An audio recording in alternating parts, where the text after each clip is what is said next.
Ako si Master Sergeant Narding Pascual, Philippine Army, retired na. Ako noon ay may isang TAPS awardee noong 2017. Ako din ay naging DCS 2015 at naging Best EP of the year 2014. May 2 Gold Cross din. So, ang itong nung unang ko talaga sa community services doon sa Santa Rita patrol base.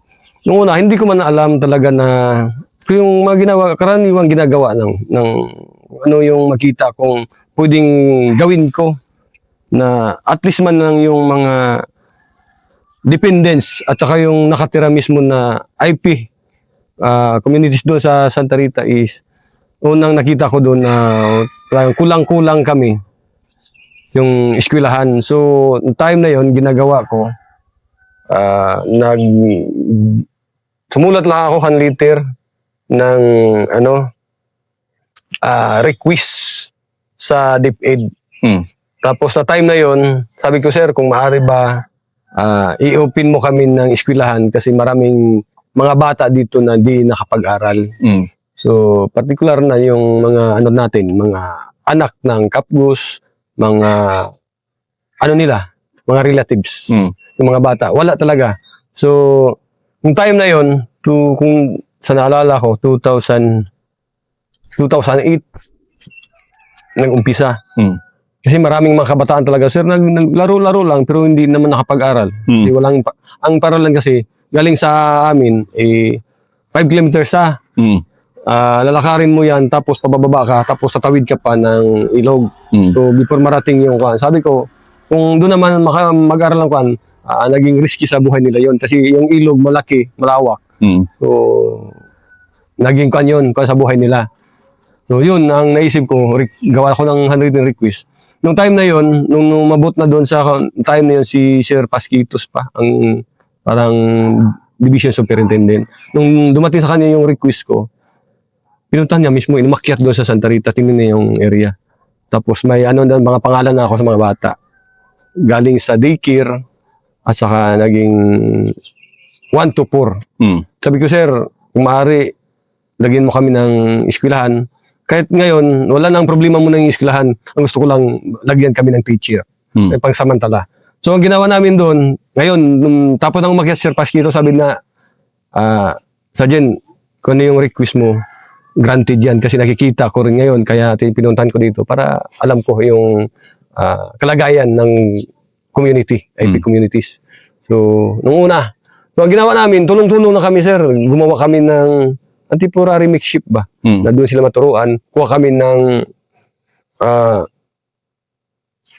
dahon ng uway, yung tinatawag namin sa amin, bahi, or sa kalapi, sa palasan, yung mga dahon nila, yun ang kinukuha namin pang-roof.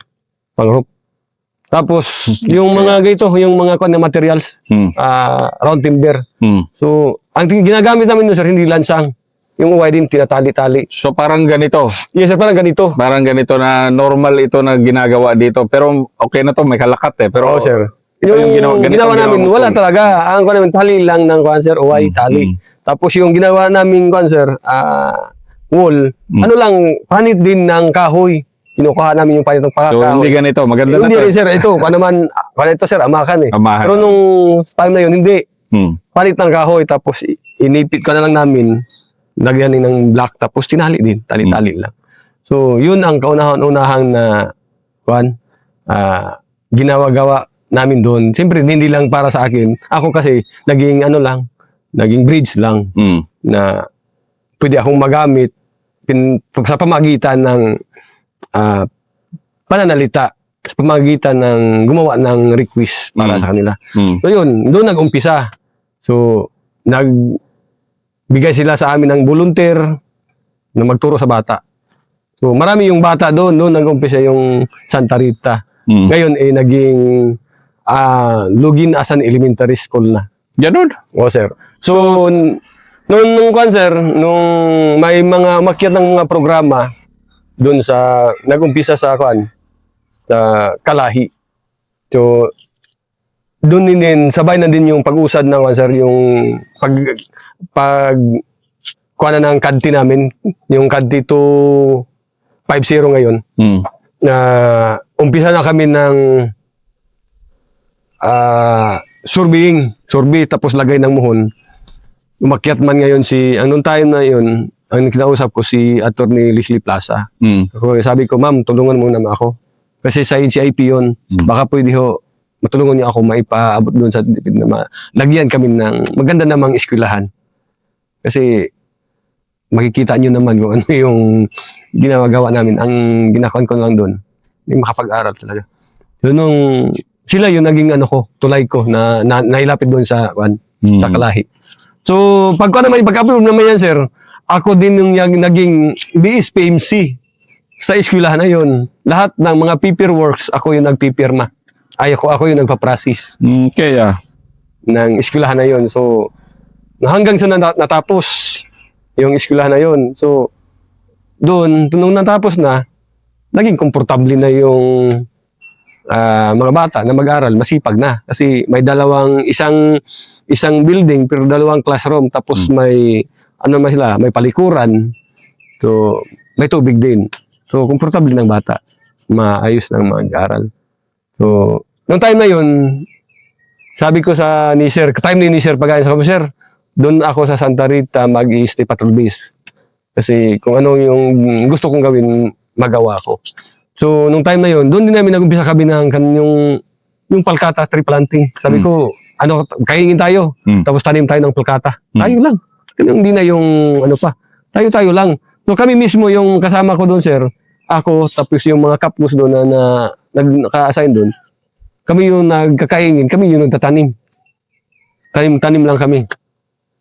Pero hindi ko alam na yung ginagawa namin, malaki palang impact yun. Hindi ko alam. Sabi ko, bata, trabaho lang tayo. Hanggang sa dumating ng time na yun, sir, tumawag naman yung ko doon kami sa area 2016. 2016, August din ata yun August 20. Naalala ko, nung nakaupo na si Duterte, yung time na yun, yung pag-umpisa ng cancer, may peace talk. May peace talk. So, naalala ko, mga 3 days to 5 days prior pa yung peace talk. Tumawag na sa akin yung bata ko ngayon. Sabi niya, Sajid, may laman. Saan? Dito. So, ako na ngayon, baba ka dito. So, ibang tao na yan. Yan yung tinan mo yung papel ng sundalo kanina, first part, nagpapatayo ng eskwelahan na itong kinatatayuan namin ngayon na kubo-kubo, malayong mas maganda kaysa eskwelahan niya. Ngayon naman, gera na naman. Pero ganun ang nature kasi ng pagsusundalo Oh, sure. Okay, Master, go. So, ngayon, tumawag yung bata ko nasa loob. Pero yun, hindi talaga, courier lang yun, courier. Pero ganun pa rin, ginagamit ng NPE. Kasi labas-pasok yan Bigyan na ka ng pera, tapos kukuha ka ng supply, hatid sa kanila. So, courier yun. Pero tao ko rin. Courier nila, pero tao ko rin. So ngayon, tumawag. Nag-text. Sabi niya, ganito, may laman ditong lugar.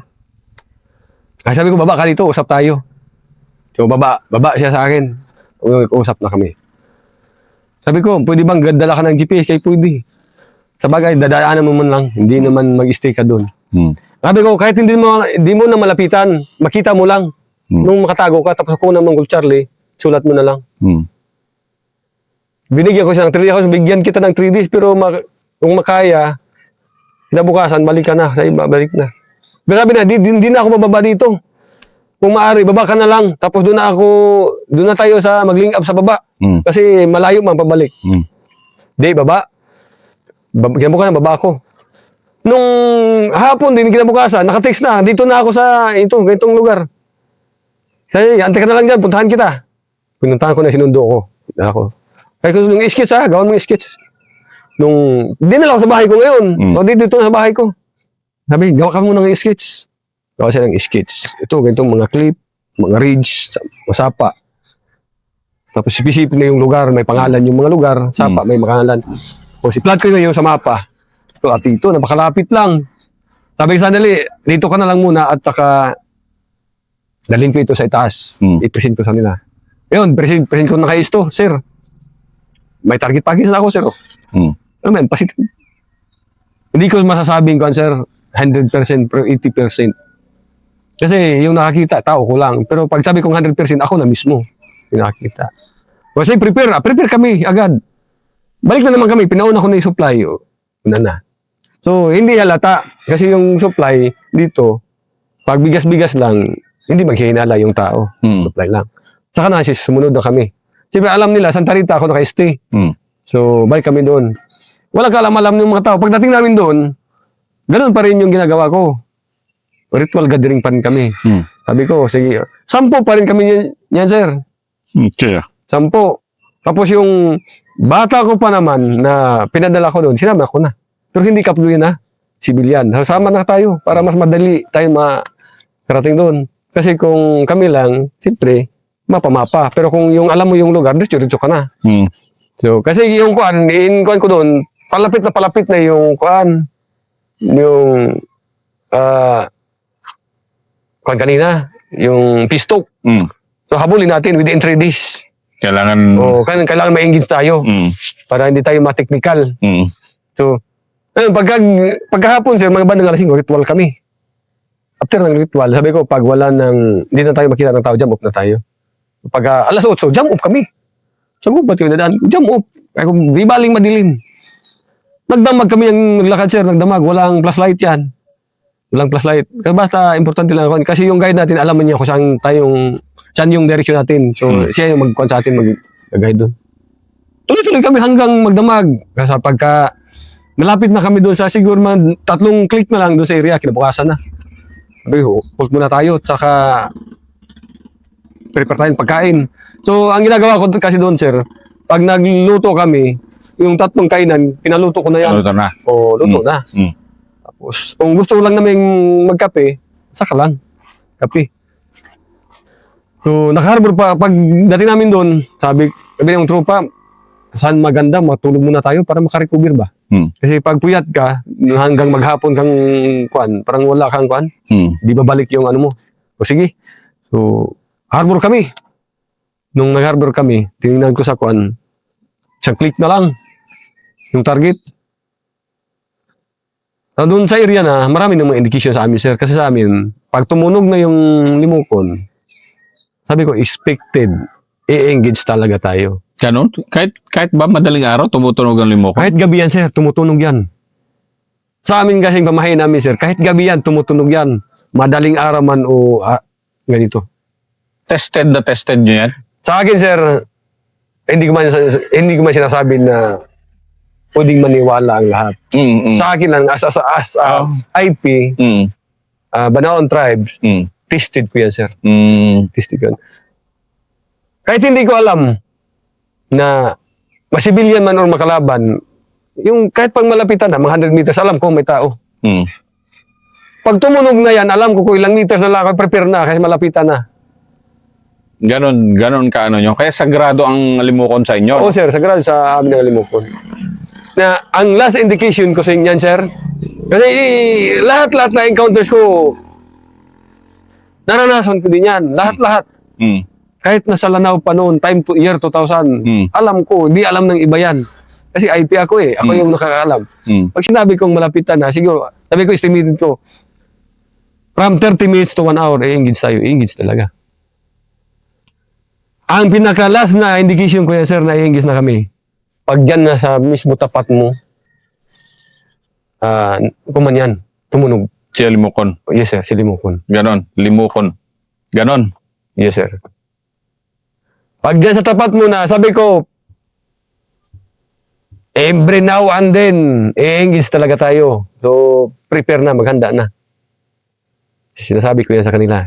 Kaya, bawat tropa ko, tinitingnan nyo ko yung mukha niyan. Tapos, sabay tawa. Ang gusto ko nila, ang moral. hindi ko gusto makita sila na, yung matatakot ba?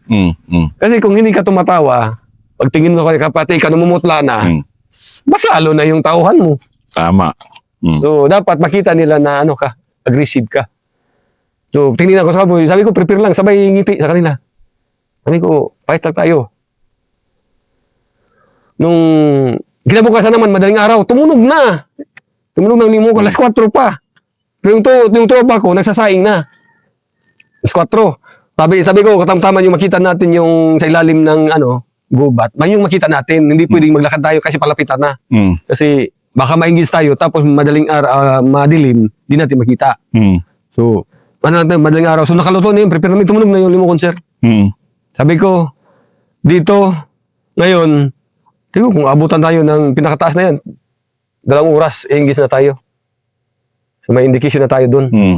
So, naglakad na kami, hindi pa kayo kumain, kapi lang, ba tayo muna kumain. So, tamang-tama sir, nakaglakad kami 1 hour. Inabutan namin yung kampo, bagong-bago. Binilang ko yung banks doon sir, kasali na yung abadi-badi. 34 banks, may 2.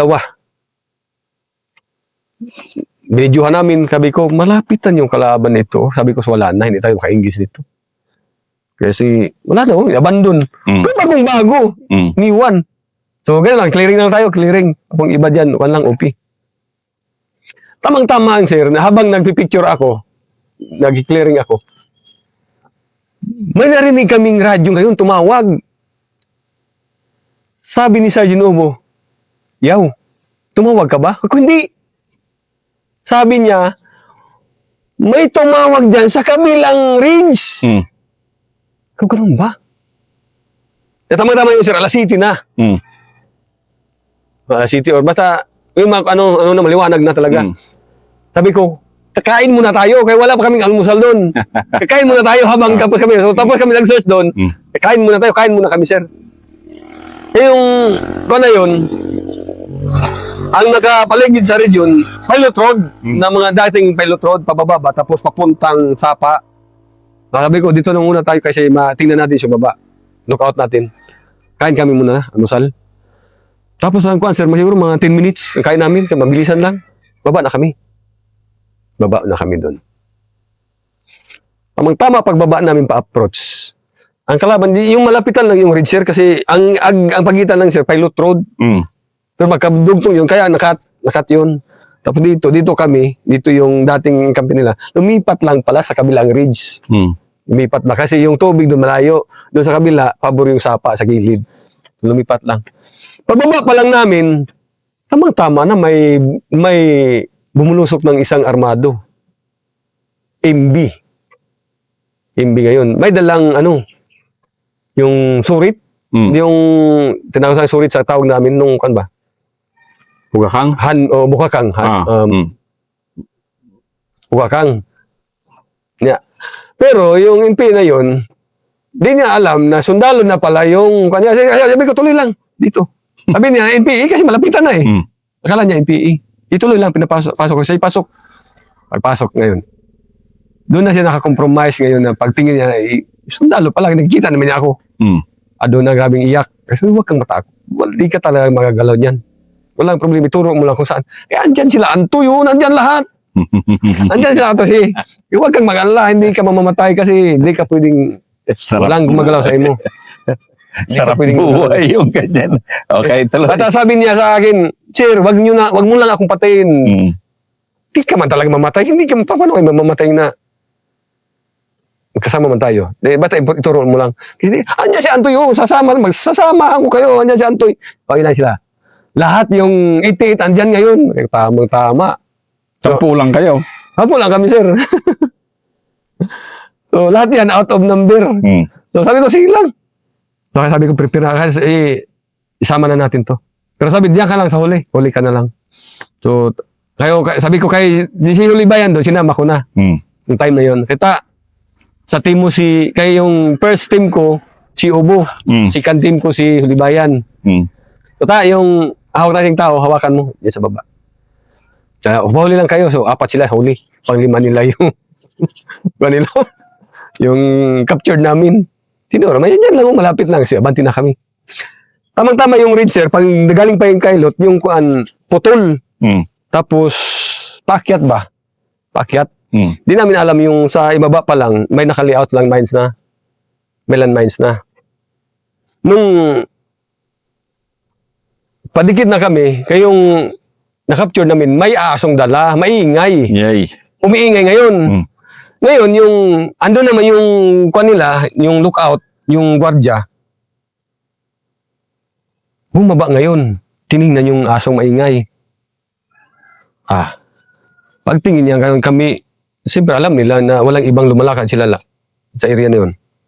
Andin pa kami sa gilid pa ng pilot road, sir. Pangat, kumbaga, ang agwat siguro namin sa first plot yung kanila, yung plato na yun ang security. Mm. Security group to nila. Doon kami nakaakyat. So dito, tamang-tama sir, pagdikit namin, wagam na yung landmines. Wagam. Sabi ni Umo sa akin, yaw, may mortar yung kalaban. Mm. Sabi ko, hindi.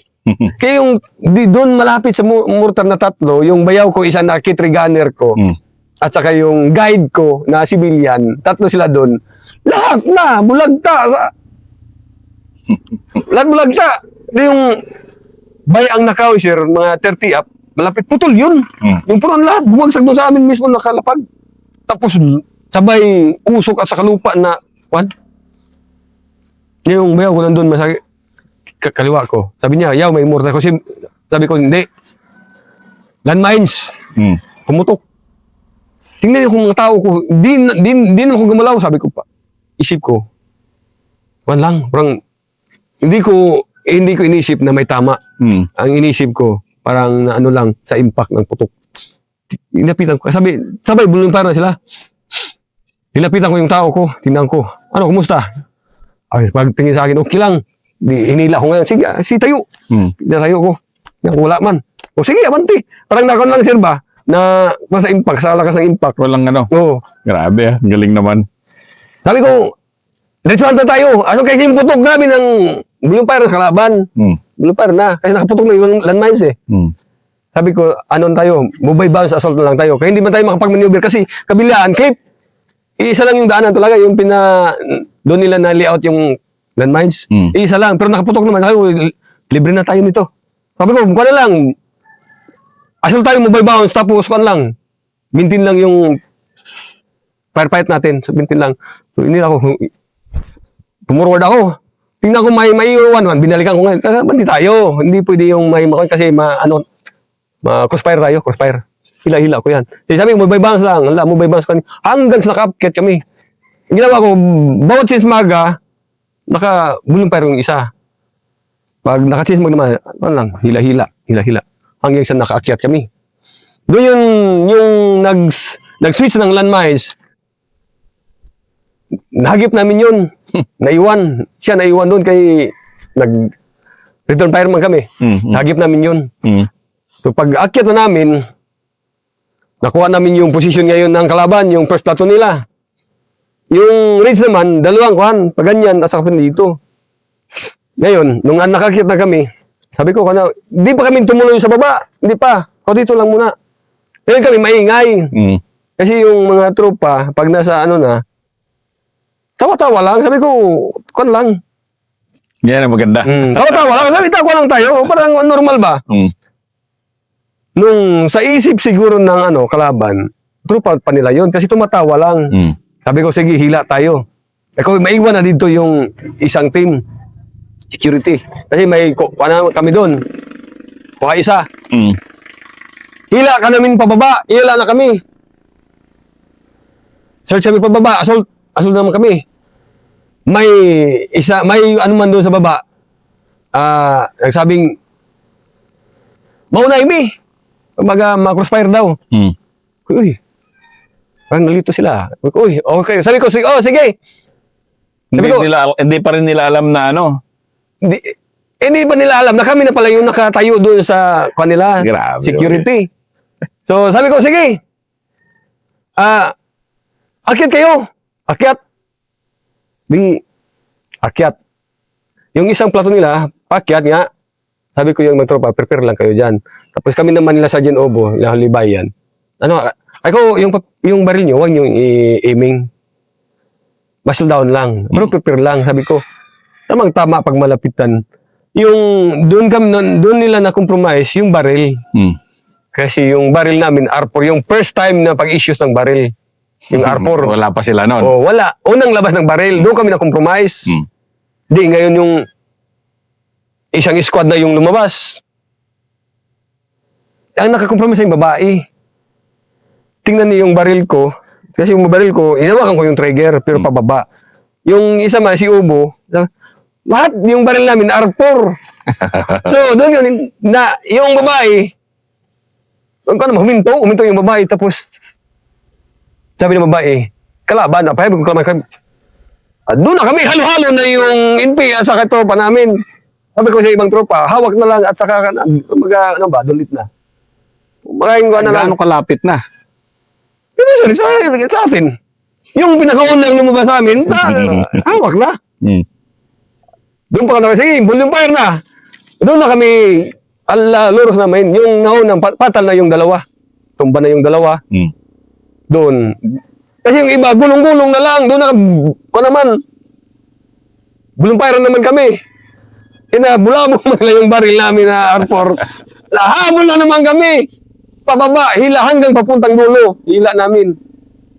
Hanggang doon sa main body nila, may ano sila doon, sir, tin na malawak na ginawa nilang parang doon sila mag-EAD.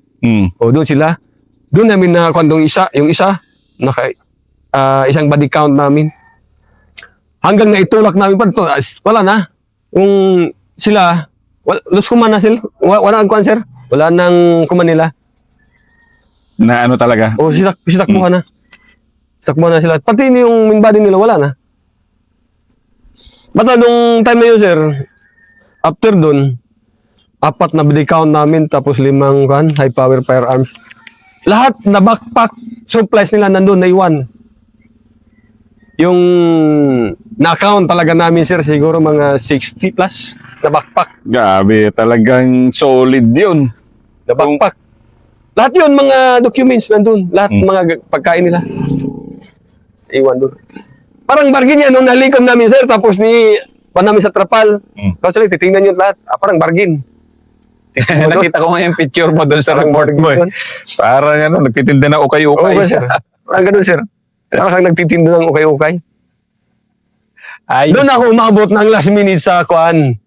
Bago nag-expire. Oo, bago nag-expire. Kasi sa araw na yun, sir, pagkat hating gabi last 12, tamang-tama, ceasefire na. Yan. Umingis ako alas 7 ng umaga. Yan. Gold Cross, di ba? Doon ako na ng Gold Cross. Dati. So, umingis ako, sir, within 2 days. Nice one.